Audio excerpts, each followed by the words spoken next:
Hello, good morning everyone. છેલ્લે આપણે પહેલો પાઠ પૂરો કરી દીધો હતો. આજે આપણે ચેપ્ટર 2 પરમાણુનું બંધારણ છે એ જોશું.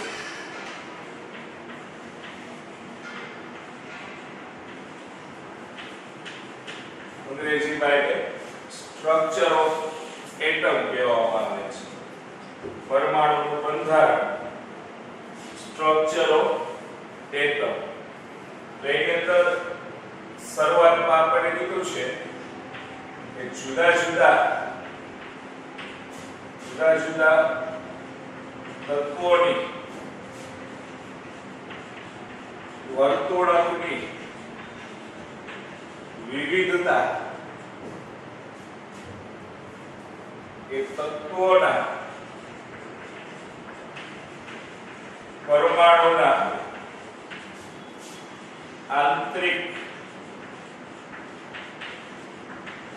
બંધારણ વડે આરેખી શકાય છે. આરેખી શકાય એટલે કે વર્ણવી શકાય છે. જુદા જુદા તત્વોની રાસાયણિક વર્તુળકની વિવિધતા, અહીંયા વર્તુળક અથવા તો રાસાયણિક વર્તુળક કહેવાય. વર્તણૂક એટલે એના ગુણધર્મ અથવા લાક્ષણિકતા કહેવાય. આપણે એ જાણીએ છીએ કે જુદા જુદા તત્વોના ગુણધર્મ જુદા જુદા હોય છે, પણ એ જુદા જુદા હોવા માટે કોણ જવાબદાર છે? પરમાણુનું આંતરિક બંધારણ જવાબદાર છે. દરેક પરમાણુમાં કેન્દ્રમાં પ્રોટોન, ન્યુટ્રોન અને બહારની કક્ષામાં ઇલેક્ટ્રોન અલગ અલગ હોય છે. તો જુદા જુદા પરમાણુના આંતરિક બંધારણ અલગ અલગ હોય. આથી એની રાસાયણિક વર્તુળકમાં પણ વિવિધતા જોવા મળે છે. જુદા જુદા તત્વોની રાસાયણિક વર્તુળકમાં વિવિધતા જોવા મળે. પણ એ વિવિધતા શા માટે જોવા મળે છે? તો કે જુદા જુદા તત્વોના પરમાણુ છે એટલે આંતરિક બંધારણ અલગ અલગ હોય છે. આંતરિક બંધારણ એટલે એની અંદર ઇલેક્ટ્રોન, પ્રોટોન, ન્યુટ્રોનની જે સંખ્યા હોય એની ગોઠવણી હોય, એ એનું આંતરિક બંધારણ કહેવામાં આવે છે. બીજું કે આ જે પરમાણુનું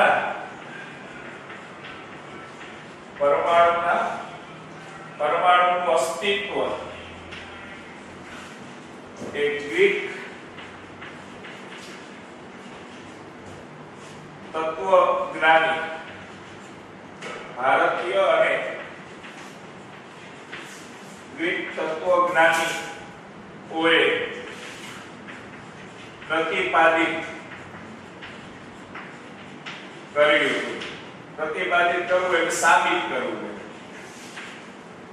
એટલે પરમાણુનું અસ્તિત્વ કોણે સાબિત કરેલું? તો કે ભારતીય અને ગ્રીક તત્વજ્ઞાનીઓએ પરમાણુનું અસ્તિત્વ સાબિત કરેલું છે. એટલે ખરેખર પરમાણુ રહેલો છે, એટલે પદાર્થમાં પરમાણુ છે એવો ખ્યાલ સૌપ્રથમ કોણે આપેલો? ભારતીય અને ગ્રીક તત્વજ્ઞાનીઓએ આપેલો. અને આ પરમાણુ માટે અંગ્રેજી શબ્દ એટમ વપરાય છે. પરમાણુ માટે અંગ્રેજી શબ્દ એટમ વપરાય છે.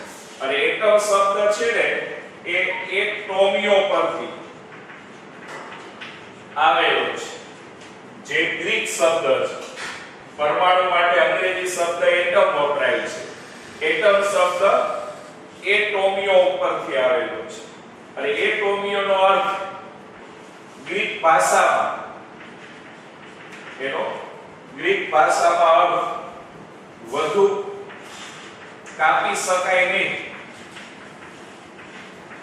અથવા તો વિભાજિત કરી શકાય નહીં તેવો અર્થ થાય છે. એટોમિયો બીજો વિભાજિત કરી શકાય નહીં એનો અર્થ એ નહીં કહેવાય કે અવિભાજ્ય. એટલે એટોમિયોનો અર્થ ગ્રીક ભાષામાં શું થાય છે? કાપી શકાય નહીં અથવા તો વિભાજિત કરી શકાય નહીં અથવા તો અવિભાજ્ય એવો અર્થ એટોમિયોનો થાય છે. અને આ ગ્રીક તત્વવિજ્ઞાનીઓના મત મુજબ આ દ્રવ્યનો સતત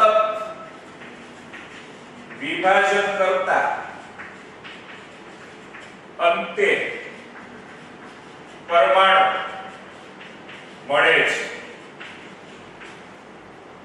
તો ગ્રીક ભારતીય અને ગ્રીક તત્વજ્ઞાનીઓના મત મુજબ દ્રવ્યનું સતત વિભાજન કરીએ ને તો અંતે પરમાણુ મળે છે.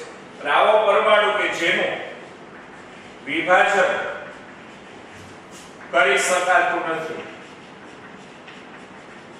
એટલે ટૂંકમાં ગ્રીક તત્વજ્ઞાની અને ભારતીય આ બેએ એવું કીધેલું કે પરમાણુ છે ને એ અવિભાજ્ય છે, એટલે કે પરમાણુનું વિભાજન કરી શકાતું નથી. અને અવિભાજ્ય માટે શબ્દ એટોમિયો વપરાય છે. અને એટોમિયો ઉપરથી શબ્દ કયો આવેલો છે? એટમ આવેલો છે.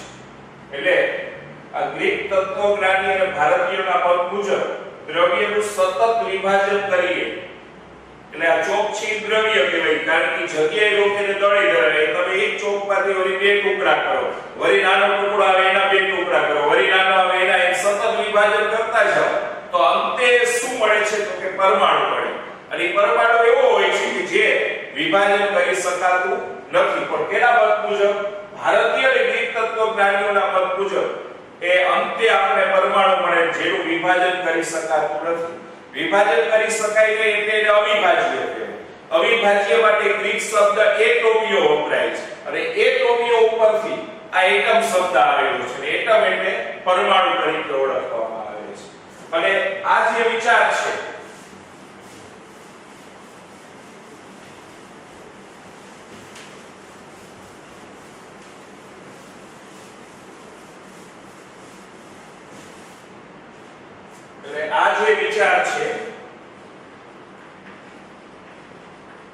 એ માત્ર એક અડસઠો હતો.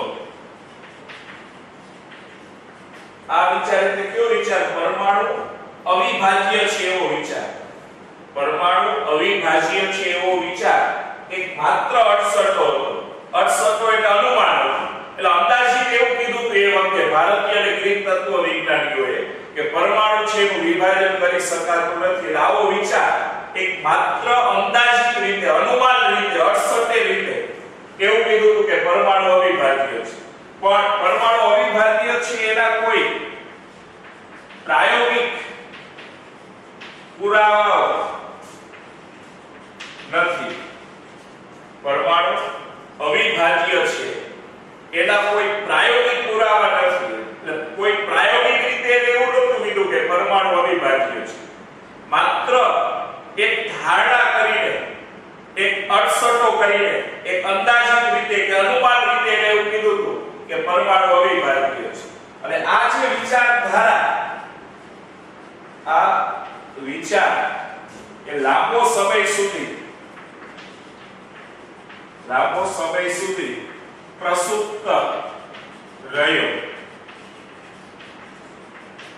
પરમાણુ અવિભાજ્ય છે એ વાત શરૂઆતમાં ભારતીય અને ગ્રીક તત્વજ્ઞાનીઓએ કહી દીધું કે પરમાણુ અવિભાજ્ય છે. પછી એ વાત ઘણા વર્ષો સુધી કોઈ વૈજ્ઞાનિકોએ ઉખેડી નહીં. એટલે પ્રસુપ્ત અવસ્થામાં રહી. એટલે પછી ક્યાંય એ ચર્ચાનો વિષય કરાયો કે પરમાણુ અવિભાજ્ય છે કે નહીં. પણ આ 19મી સદીમાં આ વિચાર પુનઃ જીવિત થયો. એટલે 19મી સદીમાં પાછો આ જે વિચાર હતો કે પરમાણુ અવિભાજ્ય છે એ વિચાર પાછો ફરીથી અમલમાં આવ્યો. અને આ દ્રવ્યનો પરમાણુય સિદ્ધાંત આ બ્રિટિશ શિક્ષક જોહન ડાલ્ટને 1808 માં વૈજ્ઞાનિક પુરાવો દ્વારા રજૂ કર્યું. એટલે પરમાણુ અવિભાજ્ય છે એના માટે ડાલ્ટને દ્રવ્યનો પરમાણ્વીય સિદ્ધાંત આપ્યો. અને દ્રવ્યનો પરમાણ્વીય સિદ્ધાંત કોણે આપેલો? બ્રિટિશ શિક્ષક જ્હોન ડાલ્ટને આપ્યો, જે વૈજ્ઞાનિક પુરાવા દ્વારા એ સિદ્ધાંત છે એને રજૂ કર્યો. અને આ સિદ્ધાંતને ડાલ્ટનનો પરમાણ્વીય સિદ્ધાંત કહેવાય છે. ડાલ્ટનનો પરમાણ્વીય સિદ્ધાંતથી પણ ઓળખવામાં આવે છે. આ સિદ્ધાંતને ડાલ્ટનનો પરમાણ્વીય સિદ્ધાંત કહેવાય છે. અને આ સિદ્ધાંતમાં ડાલ્ટને એવું કીધું હતું કે પરમાણુ છે, પરમાણુ એક દ્રવ્યનો અંતિમ અવિભાજ્ય કણ છે. આ સિદ્ધાંતમાં ડાલ્ટને એવું કીધું હતું કે પરમાણુ છે એ દ્રવ્યનો અંતિમ અવિભાજ્ય કણ છે. એટલે દ્રવ્યનું તમે સતત વિભાજન કરો તો અંતે આપણે જે કણ મળે એ પરમાણુ છે. અને એવો પરમાણુ છે કે જેનું આગળ વિભાજન કરી શકાતું નથી. એટલે શરૂઆતમાં ભારતીય અને ગ્રીક તત્વજ્ઞાનીઓએ એવું કીધું હતું કે પરમાણુ અવિભાજ્ય છે. પણ એ વિચાર લાખો સમય સુધી પ્રસુપ્ત રહ્યો, પ્રસુપ્ત એટલે દબાયેલો રહ્યો, પછી કે અમલમાં આવેલો નહીં. પણ વળી પાછું છે 19મી સદીની શરૂઆતમાં આ જ્હોન ડાલ્ટને એના પરમાણ્વીય સિદ્ધાંતમાં એને પણ એવું કીધું કે પરમાણુ એ દ્રવ્યનો અંતિમ અવિભાજ્ય કણ છે. જ્હોન ડાલ્ટને પણ એવું કીધું કે પરમાણુ એ દ્રવ્યનો અંતિમ અવિભાજ્ય કણ છે. બીજું કે આ 19મી સદીના અંતમાં 19મી સદીના અંતમાં અને 20મી સદીની શરૂઆતમાં 19મી સદીના અંતમાં અને 20મી સદીની શરૂઆતમાં એવું સાબિત થયું કે પરમાણુ વિભાજન કરી શકાય છે. પરમાણુ વિભાજન કરી શકાય છે. અને પરમાણુનું વિભાજન એ અપરમાણ્વીય કણો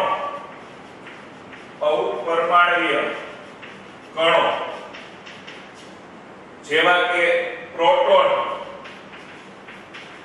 ઇલેક્ટ્રોન અને ન્યુટ્રોનમાં એને વિભાજિત કરી શકાય છે. અત્યાર સુધી 19મી સદીની શરૂઆત સુધી બધું એવું કહેતા કે પરમાણુ છે એનું વિભાજન ન થાય, પરમાણુ અવિભાજ્ય છે. પણ 19મી સદીના અંતમાં અને 20મી સદીની શરૂઆતમાં એવું સાબિત થઈ ગયું કે પરમાણુનું પણ વિભાજન કરી શકાય છે. અને પરમાણુનું અપરમાણ્વીય કણોમાં વિભાજન કરી શકાય. જેવા કે અપરમાણ્વીય કણો કેવા? તો કે પ્રોટોન, ઇલેક્ટ્રોન, ન્યુટ્રોન જેવા અપરમાણ્વીય કણોમાં પરમાણુ છે એનું વિભાજન કરી શકાય છે. અને જ્યારે આ વાત સાબિત થઈ કે પરમાણુનું વિભાજન કરી શકાય છે, જેવા કે ઇલેક્ટ્રોન, પ્રોટોન, ન્યુટ્રોન જેવા અપરમાણ્વીય કણોમાં એનું વિભાજન કરી શકાય છે, એ સમયે વૈજ્ઞાનિકો સમક્ષ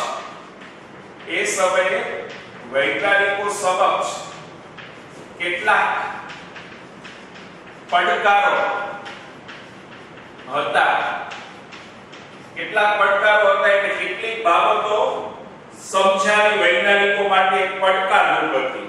એટલે કે કેવી રીતે સમજાવી એ વૈજ્ઞાનિકો નક્કી કરી શકતા ન હતા. કઈ બાબતો વૈજ્ઞાનિકો સમક્ષ પડકારરૂપ હતું? તો કે એક તો આ અપરમાણ્વીય કણોની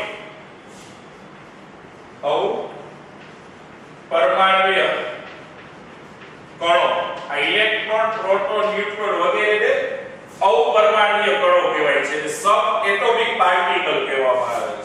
એટલે અપરમાણ્વીય કણોની શોધ પછી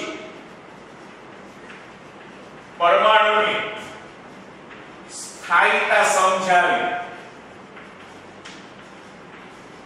કે વૈજ્ઞાનિકો સમક્ષ પડકારરૂપ બાબત હતી કે પરમાણુનું કેન્દ્ર હોય તો કેન્દ્રમાં પ્રોટોન હોય, એની બહારની કક્ષામાં ઇલેક્ટ્રોન હોય. તો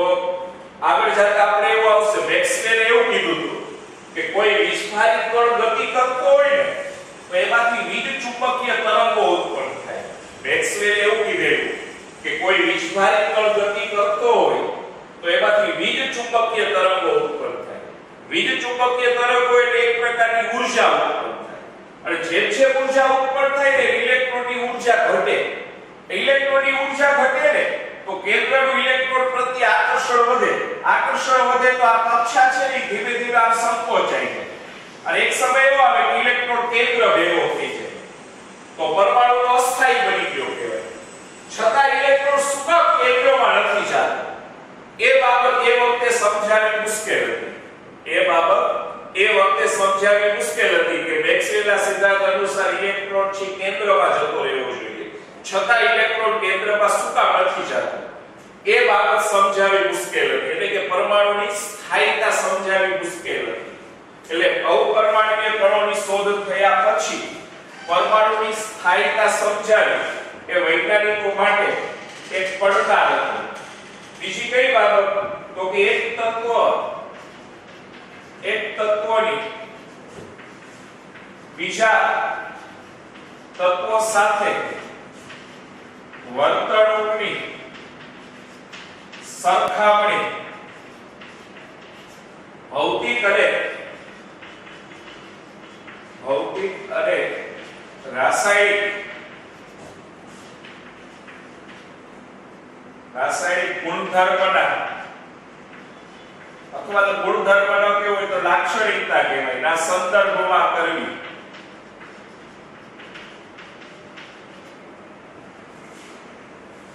એટલે હજી 19મી સદીના અંત અને 20મી સદીની શરૂઆતમાં જે ઇલેક્ટ્રોન પ્રોટોન અને ન્યુટ્રોનની હજી શોધ જ થઈ પણ ઈ પરમાણુના ગુણધર્મો ઉપર કેવી અસર કરે એ સમજાવવાનું જે વૈજ્ઞાનિકો દ્વારા બાકી હતું.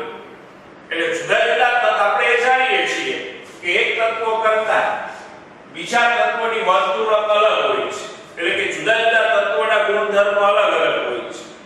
પણ એ ગુણધર્મ શા માટે જુદા જુદા હોય એ સમજાવવું એ વખતે વૈજ્ઞાનિકો માટે પડકારજનક હતું. કારણ કે ગુણધર્મમાં ઇલેક્ટ્રોન ભાગ ભજવે કે પ્રોટોન ભાગ ભજવે કે ન્યુટ્રોન ભાગ ભજવે એ વખતે વૈજ્ઞાનિકો જાણતા નહોતા. અને આથી વૈજ્ઞાનિકો સમક્ષ આ બાબત પડકારરૂપ હતી કે એક તત્વની બીજા તત્વો સાથે વર્તણૂકની સરખામણી ભૌતિક અને રાસાયણિક ગુણધર્મના સંદર્ભમાં કરવી એ એના માટે પડકાર હતો. ત્રીજી બાબત કે આ જુદા જુદા પરમાણુઓના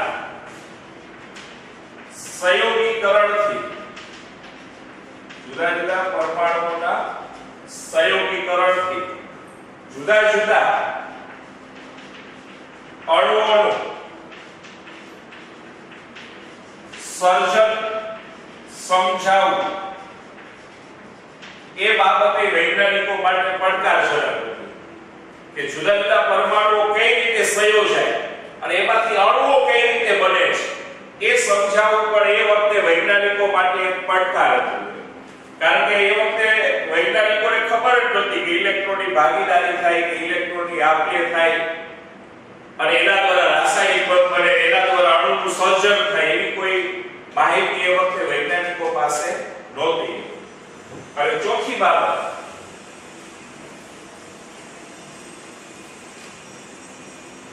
બાબત છે કે આ પરમાણુ છે એ પરમાણુ દ્વારા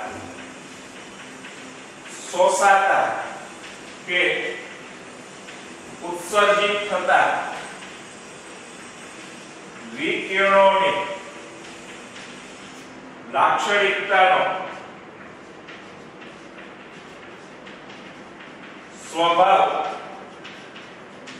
અને એનો ઉદ્ભવ સમજાવવો પડકારજનક હતો.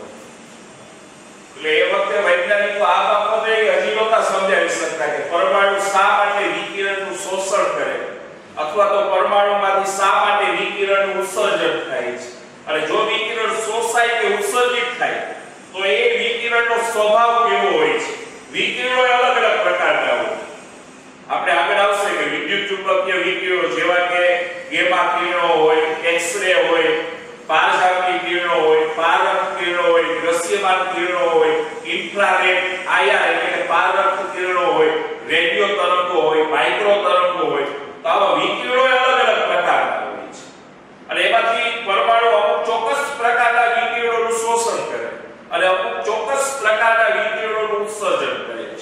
એ શા માટે અમુક ચોક્કસ પ્રકારના વિકિરણોનું શોષણ કરે અથવા શા માટે અમુક ચોક્કસ પ્રકારના વિકિરણોનું ઉત્સર્જન કરે એ બાબતે સમજાવી વૈજ્ઞાનિકો માટે પડકારરૂપ હતી.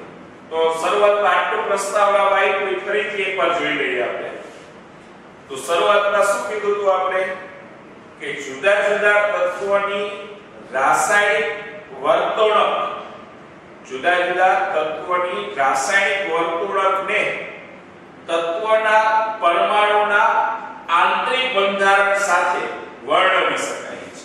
એટલે ટૂંકમાં એવું કહેવામાં આવે છે કે જુદા જુદા તત્વોની રાસાયણિક વર્તણૂક શું કામ જુદી જુદી હોય છે તો કે એના માટે જે તે તત્વોના પરમાણુનું આંતરિક બંધારણ જવાબદાર હોય. કારણ કે અલગ અલગ તત્વોના પરમાણુના આંતરિક બંધારણ અલગ અલગ હોય છે. બીજું કે પરમાણુનું અસ્તિત્વ સૌપ્રથમ ભારતીય અને ગ્રીક તત્વ વિજ્ઞાનીઓએ પ્રતિપાદિત કરેલું એટલે કે સાબિત કરેલું. એટલે પરમાણુ અસ્તિત્વ ધરાવે છે એવી બાબત સૌપ્રથમ કોણે સાબિત કરેલી તો કે ભારતીય અને ગ્રીક તત્વ વિજ્ઞાનીઓએ સાબિત કરેલી. અને તેના મત મુજબ દ્રવ્યનું સતત વિભાજન કરવાથી અંતે પરમાણુ મળે છે અને જેનું વિભાજન કરી શકાતું નથી. બીજું કે પરમાણુને અંગ્રેજીમાં એટમ કહેવાય છે. એટમ શબ્દ ગ્રીક શબ્દ એટોમિયો ઉપરથી આવેલો છે અને એટોમિયોનો અર્થ ગ્રીક ભાષામાં કાપી શકાય નહીં અથવા તો એને વિભાજિત કરી શકાય નહીં અથવા તો અવિભાજ્ય એવો ગ્રીક ભાષામાં અર્થ થાય છે. એટલે આ જે વિચાર હતો કે પરમાણુનું વિભાજન કરી શકાય નહીં એટલે કે પરમાણુ અવિભાજ્ય છે એવો વિચાર એ કોણે આપેલો ભારતીય અને ગ્રીક તત્વ વિજ્ઞાનીઓએ આપેલું. પણ આ વિચાર માત્ર એક અડસઠો હતો. અડસઠો એટલે કે માત્ર અનુમાન રીતે ધારણાના આધારે એવું કીધું હતું કે પરમાણુ અવિભાજ્ય છે. અને આ વિચાર ઘણા વર્ષો સુધી પ્રસુપ્ત રહ્યો. એટલે એને જ્યારે ભારતીય અને ગ્રીક તત્વ વિજ્ઞાનીએ કહી દીધું કે પરમાણુ અવિભાજ્ય છે પછી ઘણા વર્ષો સુધી બાબત છે એ વિચારવામાં ન આવી અને 19મી સદીમાં પાછો એ વિચાર પુનર્જીવિત થયો. એટલે 19મી સદીમાં પાછો એ વિચાર અમલમાં આવ્યો અને કોણે આપેલો તો કે બ્રિટિશ શિક્ષક જ્હોન ડાલ્ટને દ્રવ્યનો પરમાણુય સિદ્ધાંત વૈજ્ઞાનિક આધારના દ્વારા રજૂ કર્યો. અને એમાં ડાલ્ટને પણ અને એ જે સિદ્ધાંત છે ને દ્રવ્યનો પરમાણુય સિદ્ધાંત એટલે ડાલ્ટનનો પરમાણુય સિદ્ધાંત ને કહેવાય છે. અને એ સિદ્ધાંતમાં ડાલ્ટને એવું કીધું કે પરમાણુ એ દ્રવ્યનો અંતિમ અવિભાજ્ય કણ છે.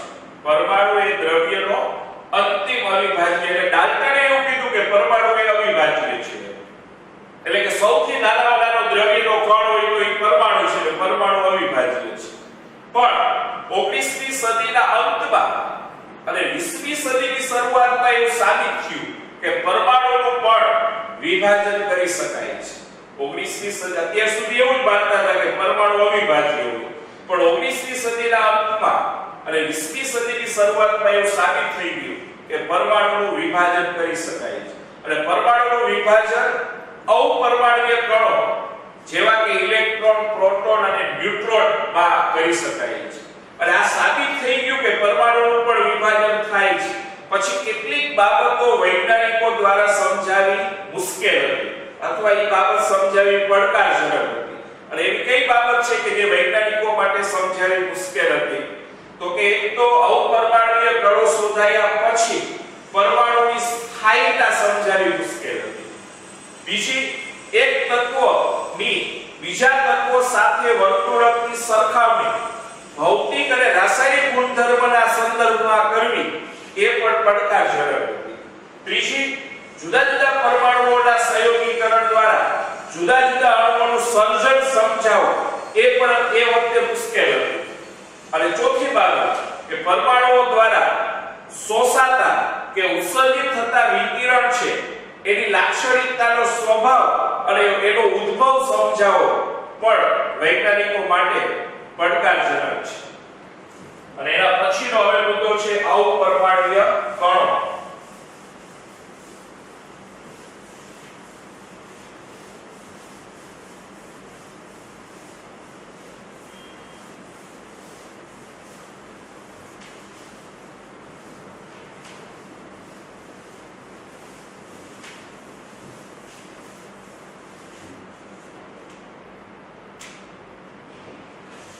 એના પછીનો મુદ્દો આપ્યો છે એમાં પ્રસ્તાવનામાં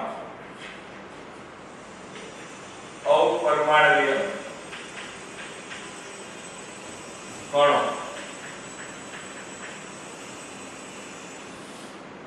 તો એની અંદર આ ડાલ્ટનનો પરમાણ્વીય સિદ્ધાંત ડાલ્ટનનો પરમાણ્વીય સિદ્ધાંત આ ત્રણેય નિયમો એક દળ સંચયનો નિયમ બીજું નિશ્ચિત પ્રમાણનો નિયમ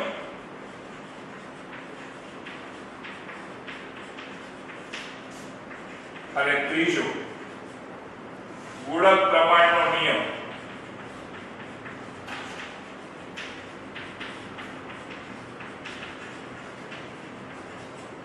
એ સફળતાપૂર્વક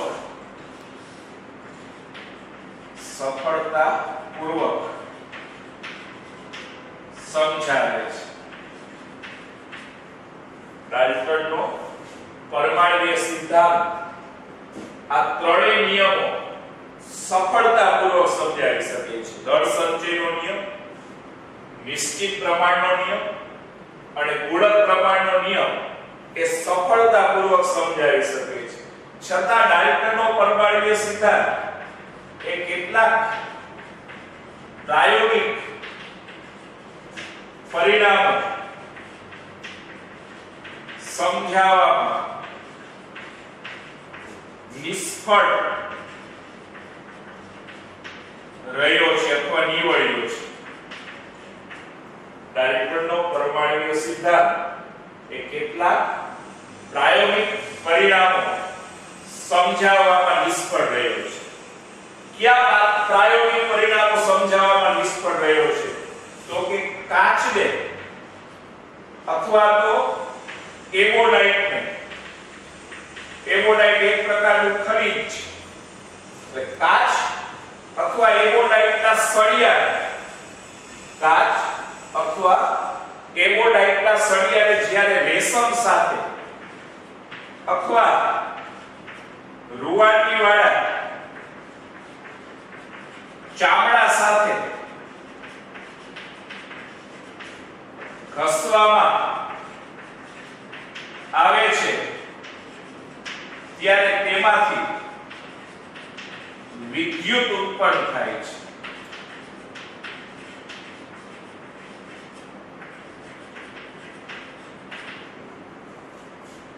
જ્યારે કાચ અથવા એમોનાઇટના સળિયાને રેશમ અથવા રૂવાટીવાળા ચામડા સાથે ઘસવામાં આવે ત્યારે એમાંથી વિદ્યુત ઉત્પન્ન થાય છે વિદ્યુત એટલે આપણે અત્યારે જાણીએ છીએ કે ઇલેક્ટ્રોનનો પ્રવાહ કહેવાય વિદ્યુત એટલે ઇલેક્ટ્રોનનો પ્રવાહ એનો અર્થ એવો થયો કે એમાંથી ઇલેક્ટ્રોન ઉત્પન્ન થયા કહેવાય વિદ્યુત પ્રવાહ ઉત્પન્ન થયો એનો અર્થ કે એમાંથી ઇલેક્ટ્રોન ઉત્પન્ન થયા પણ ડાલ્ટને તો એવું કીધું હતું કે સૌથી નાનામાં નાનો કણ પરમાણુ છે અને એ અવિભાજ્ય છે અને ખરેખર જો પરમાણુ અવિભાજ્ય હોય તો એમાંથી ઇલેક્ટ્રોન ઉત્પન્ન ન થવા જોઈએ પણ ખરેખર શું થાય છે પ્રાયોગિક રીતે કે જ્યારે કાચ કે એમોનાઇટને રેશમ અથવા રૂવાટીવાળા ચામડા સાથે ઘસો છો ત્યારે એમાંથી વિદ્યુત ઉત્પન્ન થાય છે એટલે કે ઇલેક્ટ્રોનનો પ્રવાહ ઉત્પન્ન થાય છે એનો અર્થ એવો થયો કે પરમાણુનું શું કરી શકાતું કહેવાય પરમાણુમાંથી ઇલેક્ટ્રોન ઉત્પન્ન થયા એનો અર્થ એવો થાય કે પરમાણુનું વિભાજન કરી શકાતું કહેવાય જ્યારે ડાલ્ટને તો એની અભિધારણામાં એવું કીધું હતું કે પરમાણુ અવિભાજ્ય છે એટલે કે પરમાણુનું વિભાજન ન થઈ શકે અને પરમાણુ સૌથી નાનામાં નાનો કણ છે પણ ખરેખર પરમાણુમાંથી પણ આ પ્રયોગ એવું કહે છે કે ઇલેક્ટ્રોન ઉત્પન્ન કરી શકાય છે અને જે પરમાણુ કરતાંય નાના કણ છે અને પરમાણુમાંથી ઇલેક્ટ્રોન ઉત્પન્ન થયા એનો અર્થ એવો થયો કે પરમાણુનું વિભાજન છે કરી શકાય છે અને 20મી સદીમાં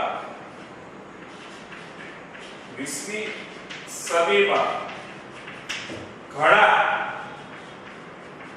અપરમાણ્વીય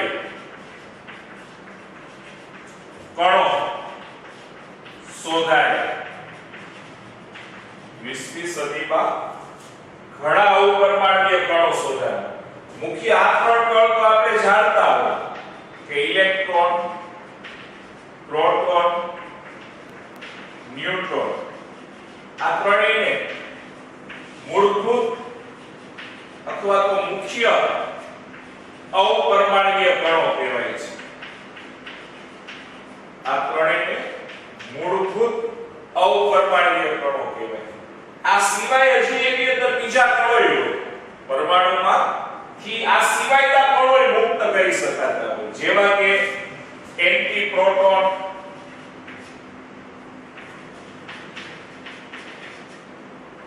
પોઝિટ્રોન, ફોટોન, ન્યુટ્રિનો, ગ્રેવિટોન, મેસોન કણો. આવા કણો પણ પરમાણુમાંથી ઉત્સર્જિત થતા હોય છે. એટલે આપણે મુખ્ય અત્યાર સુધી ત્રણ જાણતા હોય કે પરમાણુમાંથી ઇલેક્ટ્રોન, પ્રોટોન કે ન્યુટ્રોન ઉત્સર્જિત કરી શકાય. પણ એના સિવાય પણ પરમાણુમાં આવા કણો હોય છે, જેવા કે એન્ટીપ્રોટોન, પોઝિટ્રોન, ફોટોન, ન્યુટ્રિનો, ગ્રેવિટોન અને મેસોન. આ વખતે આ નામ આપણે આપ્યા નથી, એવું લાગે તો બાજુમાં જરા નોંધ કરી રાખવાની કે આ પણ અપરમાણ્વીય કણો છે. તમારા ફિઝિક્સમાં જો કે આવશે જ, પણ છતાંય આ બાજુમાં લખામાં નોંધ કરી દેવાની કે એન્ટીપ્રોટોન, પોઝિટ્રોન, ફોટોન, ન્યુટ્રિનો, ગ્રેવિટોન અને મેસોન જેવા કણો પણ પરમાણુની અંદર હોય. એટલે આ બધા 20મી સદીમાં આવા ઘણા બધા અપરમાણ્વીય કણો છે શોધાયા. બીજું કે 1830 માં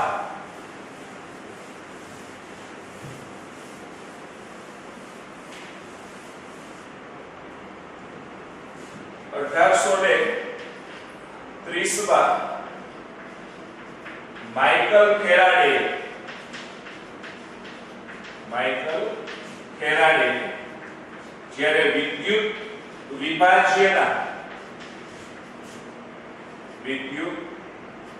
વિભાજ્યના દ્રાવણમાંથી વિદ્યુત પ્રવાહ પસાર કર્યો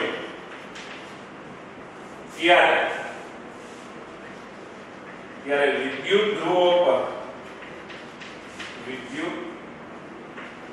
ધ્રુવો પર રાસાયણિક પ્રક્રિયા થવાથી વિદ્યુત ધ્રુવ પર દ્રવ્ય જમા થાય છે. માઇકલ ફેરાડે, ધારો કે આપણે એવું કહીએ કે આ એક પાત્રમાં NaCl નું પીગળિત દ્રાવણ લઈએ, કે આમાં પીગાળેલ NaCl લીધેલો છે, પીગળિત NaCl નું દ્રાવણ.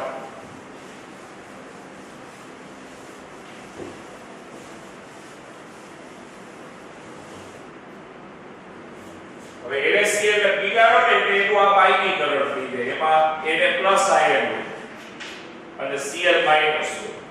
આની અંદર આપણે વિદ્યુત ધ્રુવો ડૂબાડી દઈએ. ધારો કે એક વિદ્યુત ધ્રુવ એનોડ ડૂબાડી, ધન ધ્રુવ એનોડ તરીકે ધારો કે પ્લેટિનમનો વિદ્યુત ધ્રુવ ડૂબાડેલો છે. આ બાજુ બીજો વિદ્યુત ધ્રુવ ડૂબાડી દઈએ, કેથોડ ઋણ ધ્રુવ છે, ધારો કે એ પ્લેટિનમનો છે, અને આને બેટરી સાથે જોડી દેવાય. બેટરીના ધન છેડા આને જોડેલો એને ધન ધ્રુવ એનોડ કહેવાય, ઋણ છેડા આને જોડેલો એને ઋણ ધ્રુવ કેથોડ કહેવાય. અને હવે જ્યારે આપણે બેટરી વડે, એટલે અત્યારે આ NaCl નું પીગાળેલું દ્રાવણ એને શું કહેવાય? વિદ્યુત વિભાજ્યનું દ્રાવણ કહેવાય. પીગાળેલ NaCl ને શું બોલાય? વિદ્યુત વિભાજ્યનું દ્રાવણ. એમાં શું પસાર કરીએ? વિદ્યુત પ્રવાહ પસાર કરીએ. એટલે આ બેટરી વડે વિદ્યુત પ્રવાહ પસાર કરો ત્યારે આ એનોડ જે હોય એનો ઋણ ધ્રુવ છે તો એના તરફ દ્રાવણમાં ધન આયન આકર્ષણ, અને એની એનોડ ઉપર આ રાસાયણિક પ્રક્રિયા થાય અને સોડિયમ ધાતુ છે ને એનોડ ઉપર જમા થાય. સોડિયમ ધાતુ એનોડ ધન ધ્રુવ છે એટલે એનોડ અહીંયા ધન ધ્રુવ છે એના તરફ દ્રાવણમાં ઋણાયન આકર્ષાય અને ક્લોરાઇડ આયનનું ઓક્સિડેશન થઈને ક્લોરીન બને. ક્લોરાઇડ આયનનું ઓક્સિડેશન થઈને ક્લોરીન બને અને એનોડ ઉપર ક્લોરીન છે એ જમા થાય. ક્લોરીન એટલે દ્રવ્ય ધ્રુવ કહેવાય. એનોડ કેથોડે વિદ્યુત ધ્રુવ કહેવાય. એનોડ કેથોડે વિદ્યુત ધ્રુવ એટલે વિદ્યુત ધ્રુવ ઉપર શું થયું કહેવાય? દ્રવ્ય જમા થયું. કેથોડ છે એ ઋણ ધ્રુવ છે. ઋણ ધ્રુવ તરફ દ્રાવણમાં ધનાયન આકર્ષાય છે અને એની આની પ્રક્રિયા થાય તો એમાંથી સોડિયમ બની જશે. એની પ્રક્રિયા થવાથી સોડિયમ બને. કેથોડ ઉપર હંમેશા રિડક્શન થાય, એનોડ ઉપર ઓક્સિડેશન. આ ઇલેક્ટ્રોન ગુમાવ્યા કહેવાય. ગુમાવવાની પ્રક્રિયાને ઓક્સિડેશન કહેવાય. અહીંયા ઇલેક્ટ્રોન મેળવવા કહેવાય. ઇલેક્ટ્રોન મેળવવાની પ્રક્રિયાને રિડક્શન કહેવાય. એટલે એનોડ ઉપર હંમેશા ઓક્સિડેશન થાય, કેથોડ ઉપર હંમેશા રિડક્શન થાય. અને એનોડ અને કેથોડ ઉપર શું થયું કહેવાય? દ્રવ્ય જમા થયું કહેવાય. એનોડ કેથોડ એ વિદ્યુત ધ્રુવ કહેવાય. એટલે માઇકલ ફેરાડેએ આવો પ્રયોગ કર્યો. એટલે 1830 માં માઇકલ ફેરાડેએ શું કર્યું તો કે વિદ્યુત વિભાજનના દ્રાવણમાં વિદ્યુત પ્રવાહ પસાર કર્યો. ત્યારે આ વિદ્યુત ધ્રુવ ઉપર રાસાયણિક પ્રક્રિયા થઈ અને રાસાયણિક પ્રક્રિયાને લીધે વિદ્યુત ધ્રુવ ઉપર આવું દ્રવ્ય જમા થયું. અને આ બાબત એવું સૂચવે છે કે આ વિદ્યુત પ્રવાહ છે ને એ કણ સ્વભાવ ધરાવે છે. આ ઘટના એવું સૂચવે છે કે વિદ્યુત પ્રવાહ કણ સ્વભાવ ધરાવે છે. વિદ્યુત પ્રવાહ શેનો બનેલો હોય? ઇલેક્ટ્રોન. અને ઇલેક્ટ્રોન છે એ શું કહેવાય છે? કણ તરીકે ઓળખાય છે. ઇલેક્ટ્રોનને કણ તરીકે ઓળખવામાં આવે. ઇલેક્ટ્રોન, પ્રોટોન, ન્યુટ્રોન આ બધા કણ તરીકે ઓળખવામાં આવે છે. આ સિવાય વાયુના વીજ વિભાગના પ્રયોગ દ્વારા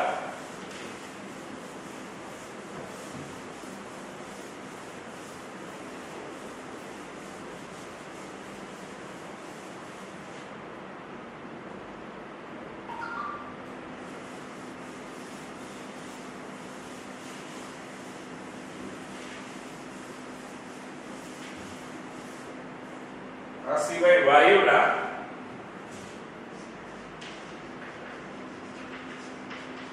વીજ વિભાગના પ્રયોગ દ્વારા પરમાણુના આંતરિક બંધારણમાં ડોક્યુ કરી શકાય છે. એટલે આવો શબ્દ જૂના કોર્સમાં વાપરતા. આ કેવું કીધું છે કે એના આંતરિક બંધારણમાં ભીતરમાં જોઈ શકાય. ભીતર એટલે પરમાણુનું અંદરનું બંધારણ કેવું છે જોઈ શકાય છે. પણ પરમાણુનું અંદરનું બંધારણ કેવું છે જોવું હોય તો એના માટે શું કરવું પડે? વાયુના વીજ વિભાગનો પ્રયોગ કરવો પડે. વાયુના વીજ વિભાગનો પ્રયોગ આવો હોય. આપણે આઈતો નથી એવા કે આવી એક વીજ વિભાગ નળી લેવામાં આવે જેને અંગ્રેજીમાં ઇલેક્ટ્રિક ડિસ્ચાર્જ ટ્યુબ કહેવાય છે. ઇલેક્ટ્રિક ડિસ્ચાર્જ ટ્યુબ ગુજરાતીમાં શું કહેવાય? વીજ વિભાગ નળી કહેવામાં આવે છે. એની અંદર વાયુ ભરી દેવામાં આવે છે. એના અંદરના ભાગમાં એ વાયુ છે ભરી દેવામાં આવે અને એમાં એનોડ અને કેથોડને આયા બેટરી સાથે જોડવામાં આવે છે. એનોડ અને કેથોડ છે એને બેટરી સાથે જોડવામાં આવેલું. એટલે આવી શું લેવામાં આવે? ઇલેક્ટ્રિક ડિસ્ચાર્જ ટ્યુબ લેવામાં આવે અને એ જે ઇલેક્ટ્રિક ડિસ્ચાર્જ ટ્યુબ છે એમાં અંદરના ભાગમાં વાયુ ભરેલો હોય. ધારો કે અંદર આપણે હાઇડ્રોજન વાયુ ભર્યો હોય ને તો હાઇડ્રોજનનું આંતરિક બંધારણ કેવું છે એ જાણી શકાય. પણ એના માટે શું કરવું પડે? આવી વીજ વિભાગણીમાં હાઇડ્રોજન વાયુ ભરી અને આ બેટરી વડે ઊંચો વોલ્ટેજ આપવામાં આવે.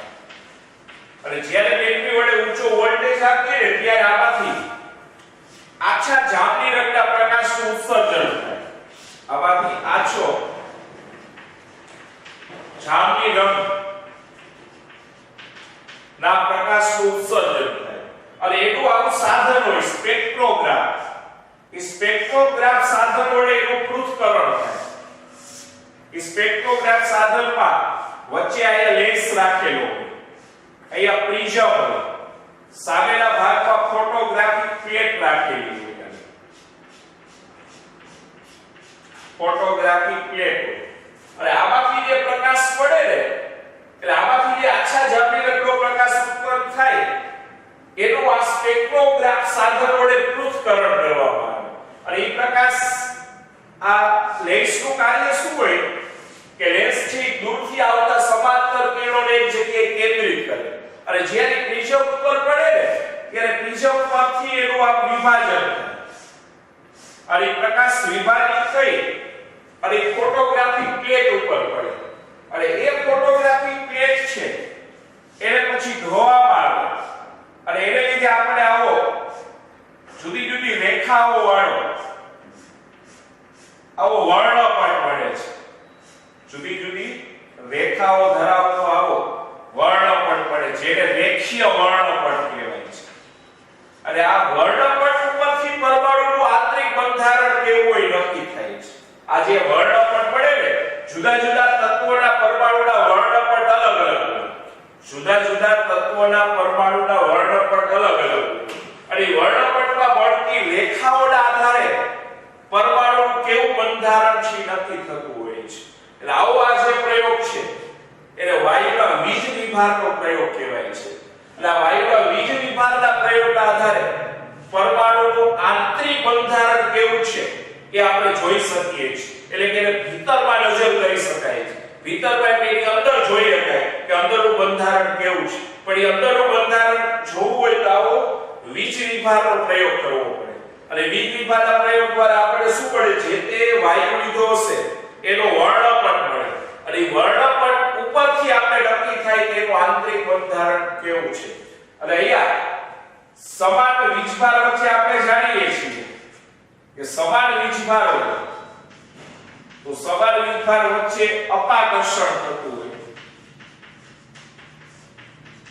અને અસમાન વીજભાર હોય તો અસમાન વીજભાર વચ્ચે આકર્ષણ થતું હોય. ધારો કે ઇલેક્ટ્રોન હોય તો ઇલેક્ટ્રોન સમાન વીજભાર વાળા ઘટકો કહેવાય. બે ઋણ વીજભાર ધરાવે છે તો આ બે વચ્ચે અપાકર્ષણ થાય. પણ પ્રોટોન અને ઇલેક્ટ્રોન હોય તો આમાં અસમાન વીજભાર કહેવાય. એક ધન વીજભાર ધરાવે અને એક ઋણ વીજભાર. તો વિરુદ્ધ વીજભાર હોય, અસમાન વીજભાર હોય તો એ બે વચ્ચે આકર્ષણ હોય. પણ સમાન વીજભાર હોય તો એમના વચ્ચે અપાકર્ષણ જોવા મળતું હોય. તો આટલું આ અપરમાણ્વીય કણો વિશે માહિતી આપી કે એને ફરીથી જોઈ લઈએ. તો શરૂઆતમાં શું કીધું તો આપણે કે ડાલ્ટનનો પરમાણ્વીય સિદ્ધાંત આ ત્રણ નિયમો જેવા કે દળ સંચયનો નિયમ, નિશ્ચિત પ્રમાણનો નિયમ અને ગુણક પ્રમાણનો નિયમ એ સફળતાપૂર્વક સમજાવી શકે છે. પણ કે કેટલાક પ્રાયોગિક પરિણામો સમજાવવામાં નિષ્ફળ રહ્યો છે. કયું પ્રાયોગિક પરિણામ? તો કે જ્યારે કાચ અથવા એમોનાઇટને રેશમ અથવા રૂવાટીવાળા ચામડા સાથે ઘસવામાં આવે છે ત્યારે એમાંથી વિદ્યુત ઉત્પન્ન થાય છે. તો આ પ્રાયોગિક બાબત સમજાવવામાં ડાલ્ટનનો પરમાણ્વીય સિદ્ધાંત છે નિષ્ફળ નીવડેલો છે. બીજું કે 20મી સદીમાં ઘણા બધા અપરમાણ્વીય કણો શોધાયા. એમાં ત્રણ મૂળભૂત અપરમાણ્વીય કણો કયા હોય? ઇલેક્ટ્રોન, પ્રોટોન અને ન્યુટ્રોનને મૂળભૂત અપરમાણ્વીય કણો કહેવાય. આ સિવાયના બાકીના અપરમાણ્વીય કણો કયા હોય? તો કે એની અંદર એન્ટીપ્રોટોન હોય, પોઝિટ્રોન હોય, ફોટોન હોય, ન્યુટ્રિનો હોય, ગ્રેવિટોન હોય, મેસોન કણો છે. મેસોનના વળી અલગ અલગ પ્રકાર આવતા હોય છે. આ બધા અપરમાણ્વીય કણો છે એ 19મી સદીમાં ઓલા 20મી સદીમાં શોધાયેલા હતા. અને 1830માં માઇકલ ફેરાડેએ જણાવ્યું કે જ્યારે વિદ્યુત વિભાજ્યના દ્રાવણમાંથી વિદ્યુત પ્રવાહ પસાર કરવામાં આવે છે ત્યારે વિદ્યુત ધ્રુવ ઉપર રાસાયણિક પ્રક્રિયા થવાને લીધે વિદ્યુત ધ્રુવ ઉપર દ્રવ્ય જમા થાય છે અને વાયુના વીજ વિભાગના પ્રયોગ દ્વારા પરમાણુના બંધારણમાં અંદર એટલે કે એના અંદરના ભાગમાં ભીતરમાં જોઈ શકાય છે. એટલે પરમાણુનું આંતરિક બંધારણ કેવું છે એ કોના દ્વારા નક્કી થાય છે? વાયુના વીજ વિભાગના પ્રયોગ દ્વારા નક્કી કરી શકાય. અને સમાન વિભાગ હોય તો એમના વચ્ચે અપાકર્ષણ થાય અને અસમાન વિભાગ હોય તો એમના વચ્ચે આકર્ષણ થતું હોય છે. ચાલો આજે આપણે બીજા પાઠની પ્રસ્તાવના છે હજી જોઈ છે અને કાલથી આપણે એ પાઠના અંતો સાચી શરૂઆત કાલથી થશે પ્રશ્નની. પણ આજે જે પ્રસ્તાવના એટલે એ એમસીક્યુ બેઝ ઉપર તૈયાર કરવાનો. તમને એમાંથી ક્યારે થિયરીના પ્રશ્ન ન પૂછે, આપણે એમસીક્યુ બેઝ ઉપર એ યાદ રાખવાનું રહેશે. અને ચાલે એટલું રોજ એકવાર પાકું કરીને લખવાની ટેવ રાખવી. ઓકે, ચાલો તો નેક્સ્ટ લેક્ચરમાં પાછા મળીએ.